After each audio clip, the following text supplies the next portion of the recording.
Alhamdulillah nahmaduhu wa nasta'inuhu wa nastaghfiruh wa na'udzu billahi min syururi anfusina wa min sayyiati a'malina may yahdihillahu fahuwal muhtadi wa may yudlil falan tajida lahu waliyyan mursyida.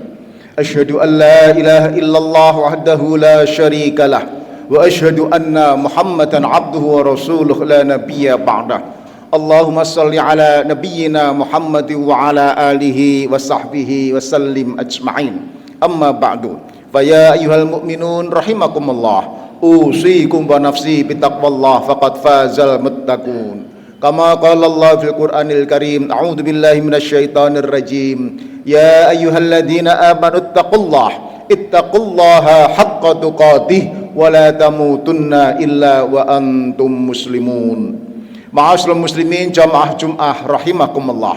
Marilah kita selalu meningkatkan kualitas iman dan takwa kita, dalam arti iman dan takwa yang sebenarnya, bukan iman dan takwa yang sekadar ada, yaitu iman dan takwa yang kita jadikan sebagai pedoman hidup dan kehidupan ini, bukan hanya iman dan takwa yang kita jadikan atribut untuk gaya hidup semata.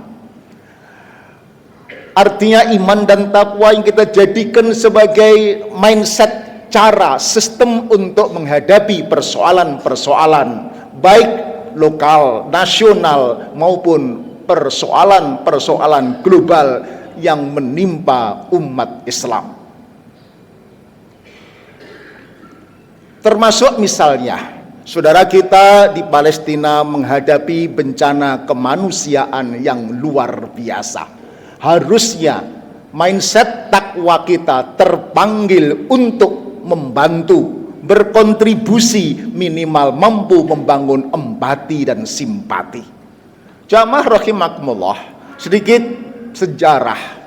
Barangkali kita ingatkan siapa yang radikal, siapa yang memberontak agar masalahnya menjadi clear, tidak saling klaim seperti sekarang ini. Sebelum tahun 1940-an, Palestina itu 90% lebih berkebangsaan, penduduknya berkebangsaan Arab. Sejak tahun 1923 sampai 1948, kurang lebih 25 tahun, atas restu Inggris yang kemudian ditopang oleh PBB, terjadi migrasi besar-besaran dari orang-orang Yahudi Zionis untuk migrasi ke Palestina. Alasannya mereka merasa mempunyai historical rights. Apa itu? Hak sejarah atas tanah Palestina. Katanya nenek moyangnya nabi-nabi Palestina, nabi-nabi orang Yahudi Zionis itu pernah hidup dan berkembang di daerah Palestina. Sampai di sini memang betul, semua nabi memang pernah hidup di daerah Palestina. Akan tetapi menjadi masalah ketika kemudian migrasi yang kemudian menjadi sekitar 33%, hanya menguasai lahan 60%, tepatnya 15 Mei 1948 mendirikan negara Israel. Di situ persoalan menjadi berkembang. Kalau sekedar historical rights, ya, merasa mempunyai hak sejarah atas tanah Palestina, ingin mendekati dengan nabi-nabinya ketika berdampingan secara damai dengan bangsa Arab waktu itu, saya kira selesai masalah. Halnya kita pun berhak tanda petik bernostalgia, ingin dekat dengan makam Nabi Muhammad misalnya. Kalau kita tempat tinggal di Madinah atau di Mekah, tidak mendirikan negara, saya kira selesai baik-baik saja. Menjadi masalah ketika kemudian Israel memaksakan diri hanya dengan komposisi 33% orang Zionis dan hanya menguasai 6% ya lahan di Palestina, lalu memaksakan diri dengan backup dari PBB, kemudian Inggris dan Amerika mendirikan negara Israel. Pemberontakan terjadi ketika semula 6% itu, kemudian hanya 33% orang itu mendapat konsesi 56% lahan dari negara Palestina itu. Sementara orang-orang asli Palestina hanya mendapatkan jalur Gaza dan tepi barat saja. Sejak itu perjuangan berdarah-darah bangsa Palestina sampai sekarang, sampai terakhir, itu perjuangan yang luar biasa. Yang pantas kita syukuri adalah kita diberi kesempatan beribadah di Indonesia dengan baik-baik saja. Maknanya kesyukuran ini mestinya tidak hanya hamdalah, tetapi kita mampu membela, membangun simpati dan empati untuk membantu menyelesaikan persoalan Palestina. Isyarah dalam Al-Quran, masalah-masalah penyimpangan peradaban itu selalu diselesaikan dengan kepemimpinan, bukan hanya dengan program. Khutbah beberapa bulan yang lalu pernah saya sampaikan. Ketika ada penyimpangan peradaban, keangkuhan Raja Namrud, maka Allah menyelesaikan dengan mempersiapkan pemimpin namanya Ibrahim. Ketika ada kesombongan, kekuasaan oleh Fir'aun, yang demikian sombongnya mengaku Tuhan, di backup oleh oligarki namanya Korun, oleh ulama su namanya Bal'am, oleh teknokrat namanya Haman, diulang-ulang berkali-kali dalam Al-Quran. Itu bukan cerita menjelang tidur, tetapi itu ada pesan moralnya bahwa kekuasaan, kezaliman, ketidakadilan sebuah peradaban harus diselesaikan dengan kepemimpinan, yaitu Allah mempersiapkan Musa tak kurang 40 tahun.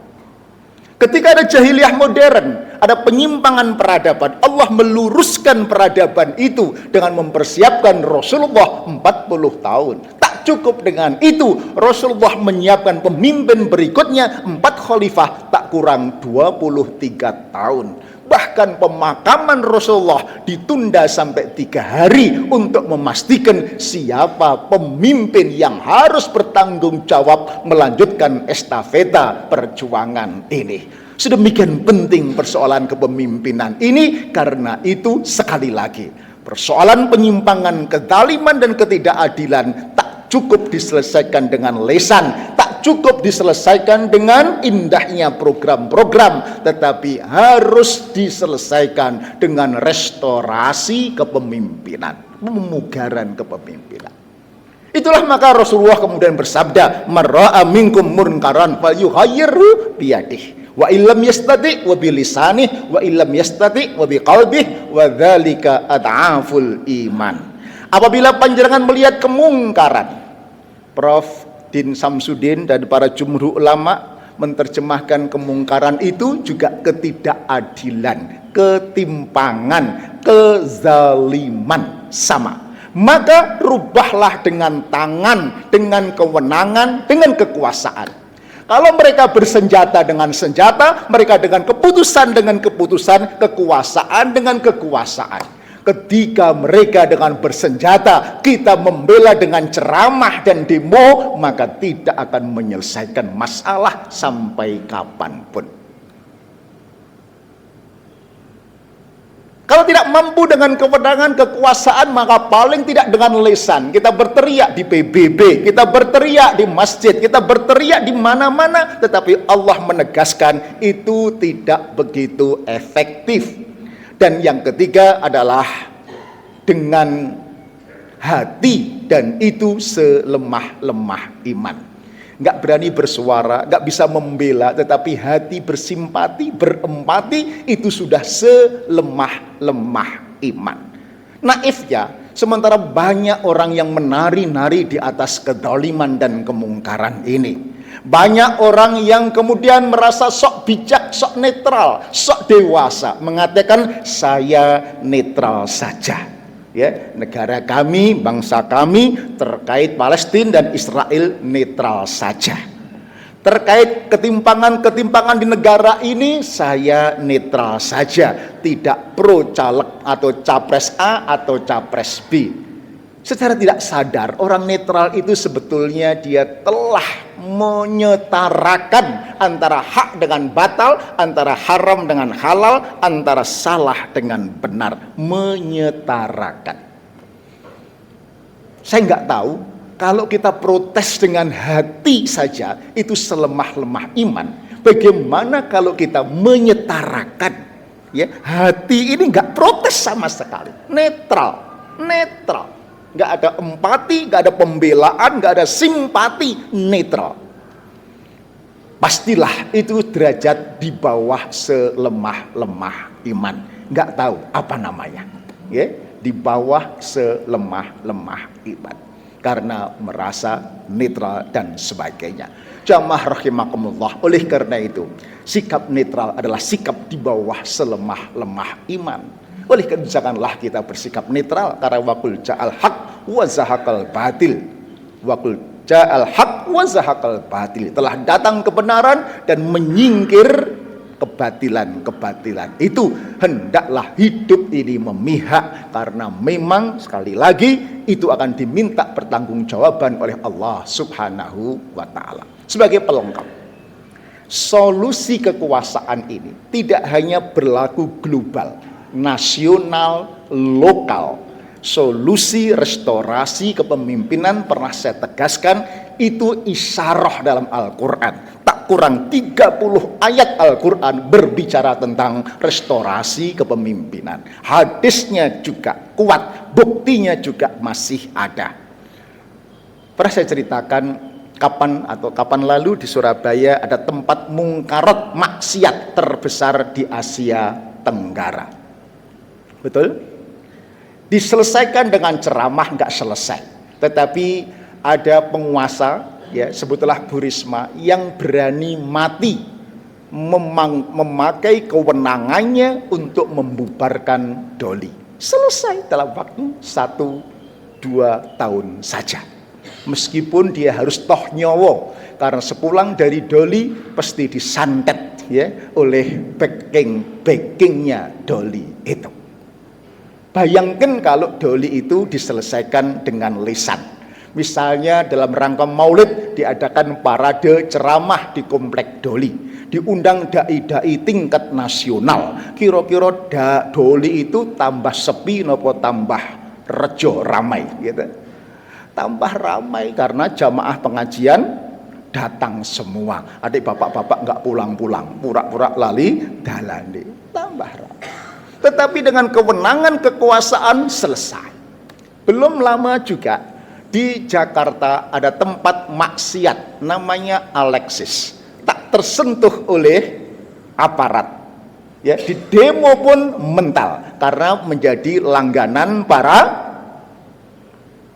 pejabat, katanya begitu. Tetapi kemudian dengan tanda tangan pemimpin gubernur waktu itu Anies Baswedan, urek, ya, selembar kertas, nggak perlu demo, selembar kertas terhadap mereka yang berwenang, 2 minggu selesai, tutup sampai sekarang ini. Demikian saktinya kewenangan kekuasaan. Oleh karena itu, maka sudah selayaknya kita jangan mengabaikan aspek kekhalifahan, kepemimpinan, dan kewenangan ini. Karena hanya dengan itu, insya Allah kita akan menjadi pemenang kehidupan. Tun Naquib Al-Atas berpesan dengan agak sinis mengatakan, the most dangerous creature in the world, makhluk paling berbahaya di dunia adalah mereka yang sadar sebagai pemimpin, at the same time, pada saat yang sama dia lupa tugasnya sebagai Abdullah. Sebaliknya, the most useless creature in the world, makhluk paling konyol dan tidak berguna di dunia adalah mereka yang sadar sebagai Abdullah, sholat, ibadah, ngaji, infak, zakat, itu ya, tadarus, ya, but at the same time he is forget. Pada saat yang sama dia lupa, lalai, abai terhadap persoalan khalifatullah, kepemimpinan di muka bumi ini. Oleh karena itu, maka kita disindir, barangkali kebanyakan kita adalah orang-orang yang useless, yang konyol, ya, sergap ibadah sebagai Abdullah, lupa akan peran fungsi sebagai Khalifatullah. Terakhir, untuk itu ada satu panduan dalam Al-Quran agar kita menjadi pemenang kehidupan ini adalah ya ayyuhalladzina amanu ruk'u wasjudu wa'budu rabbakum waf'alul khaira la'allakum tuflihun. Agar panjenengan menjadi pemenang kehidupan ini, maka pesannya dalam Al-Hajj ayat 77, wahai orang-orang yang beriman, ya, rukuklah, sujudlah, sembahlah Tuhanmu. Aspek spiritual harus kita upayakan. Karena sekali lagi banyak umat semakin material, banyak umat semakin fisikal, ya, tetapi lupa akan material. Contoh, Founding Fathers mengakui atas berkat rahmat Allah yang Maha Kuasa, artinya kemerdekaan Indonesia dicapai dengan kekuatan spiritual, betul? Tetapi 78 tahun merdeka yang diuri-uri, diopeni adalah nutrisi material, lupa kepada spiritual. Akhirnya material, pembangunan fisik, finansial menjadi panglima dan spiritual menjadi pelengkap penderita.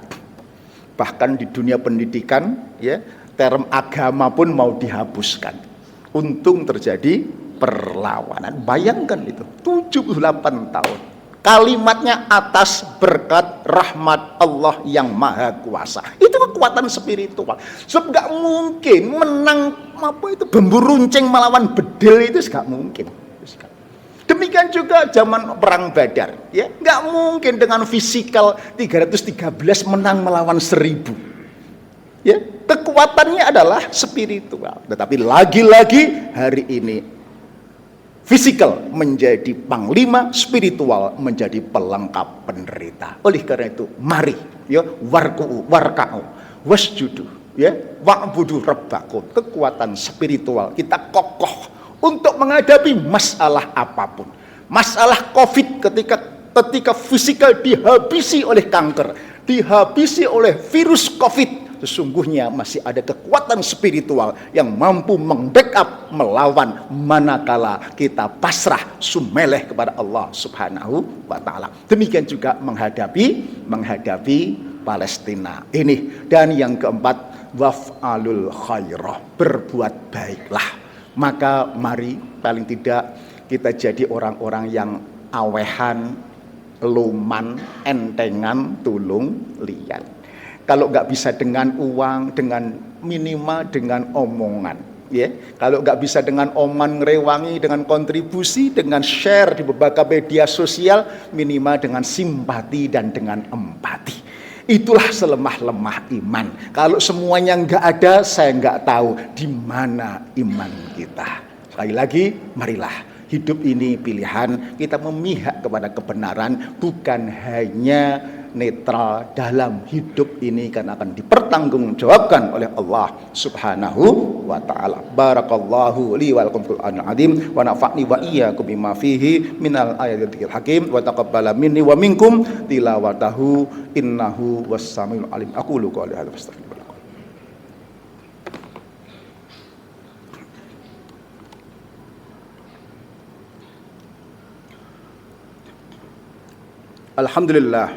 Alhamdulillahilladzi hadana li hadza wa ma kunna linahtadiya laula an hadanallah. Asyhadu an la ilaha illallah wahdahu la syarika lah wa asyhadu anna Muhammadan abduhu wa rasuluh la nabiyya ba'dah. Allahumma shalli ala sayyidina Muhammad wa ala ali sayyidina Muhammad. Jamaah rahimakumullah, sebagai bukti dari pemihakan dan kontribusi kita, syukur dengan harta, dengan pembelaan, dengan kata, minimal dengan doa atas bencana yang menimpa saudara-saudara kita muslimin dan mujahidin, khususnya di Palestina dan umumnya di seluruh negara-negara muslim yang ada. Allahumma salli ala sayyidina Muhammad wa ala ali sayyidina Muhammad walhamdulillahi rabbil alamin hamdan syakirin hamdan naimin hamdan yuwafi ni'amahu wa yukafi'u mazidah ya rabbana lakal hamdu kama yanbaghi li jalali wajhika wa 'azimi sultanik Allahumma ighfir lil mu'minina wal mu'minat wal muslimina wal muslimat al ahya'i minhum wal amwat innaka samiun qarib mujibud da'awat ya qadiyal hajat Rabbana la tu'akhidna in nasina aw akhtana Rabbana wa la tahmil alaina isran kama hamaltahu 'alal ladzina min qablina Rabbana wa la tuhammilna ma la taqata lana bih wa'fu 'anna waghfir lana warhamna anta maulana fansurna alqaumil kafirin Allahumma a'izal Islam wal muslimin Allahumma ansur ikhwanana al muslimin wal mujahidin fi Palestin Allahumma tsabbit imanahum wa anzil sakinata ala qulubihim wa wahhid sufufahum Allahumma ahlikal kafarata wal musyrikin